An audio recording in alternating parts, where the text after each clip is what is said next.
السلام عليكم اخوتي، مرحبا بكم في فيديو جديد عند خوكم مع ايطاليا. اليوم غنهضروا على نهائي دوري الابطال بين دورتموند وريال مدريد، وغنهضروا اليوم على ابرز اللاعبين اللي مثلوا الفريقين. فكاين بزاف نجوم كبار لاعبوا لريال مدريد الاسباني وبروسيا دورتموند الالماني. يلتقي ريال مدريد الاسباني منافس بروسيا دورتموند الالماني في المباراة النهائية لدوري ابطال اوروبا موسم 2023-2024 على استاد ويمبلي في لندن. ويسعى النادي الملكي لتحقيق اللقب رقم 15 في تاريخه، فيما يطمح النادي الألماني لحصد اللقب الأوروبي الكبير للمرة الثانية في تاريخه بعد نسخة موسم 1996-1997. وسبق لريال مدريد الإسباني وبروسيا دورتموند الألماني أن تواجها في كثير من المباريات الأوروبية التاريخية، كما أنهما ضم عددا من اللاعبين المشتركين الذين لعبوا مع النادي الألماني ثم مثلوا النادي الملكي، ومنهم من لعب ضد الفريقين خلال السنوات الماضية، على أن يلعب النجم الإنجليزي جود بيلينغهام ضد فريقه السابق دورتموند اليوم. وسبق لخمسة لاعبين أن شاركوا مع نادي بروسيا دورتموند الألماني ثم انتقلوا إلى نادي ريال مدريد الإسباني أو العكس.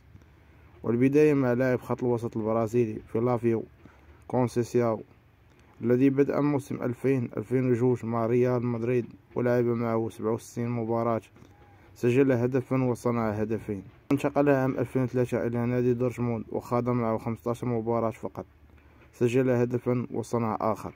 ولعب المدافع الألماني كريستوف ميلسيلدر مع بروسيا دورتموند بين 2000 و 2006 وخاض 146 مباراة، سجل فيها هدفين وصنع 6.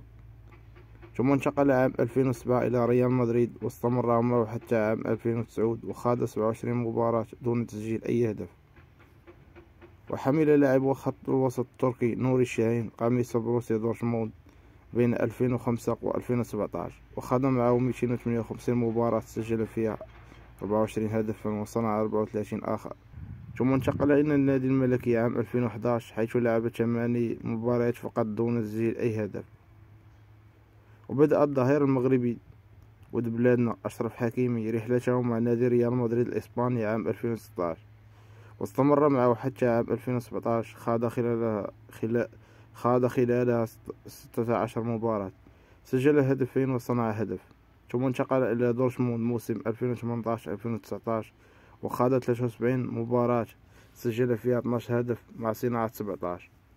وبدأ النجم الإنجليزي الهداف جود بيلينغهام اللعب مع دورتموند بين 2020 و 2022 وخاض معه 132 مباراة، سجل فيها 24 هدف وصنع مثلها، لينتقل إلى ريال مدريد عام 2023 وخاض حتى الآن 41 مباراة، سجل فيها 23 هدف وصنع 12 آخرين.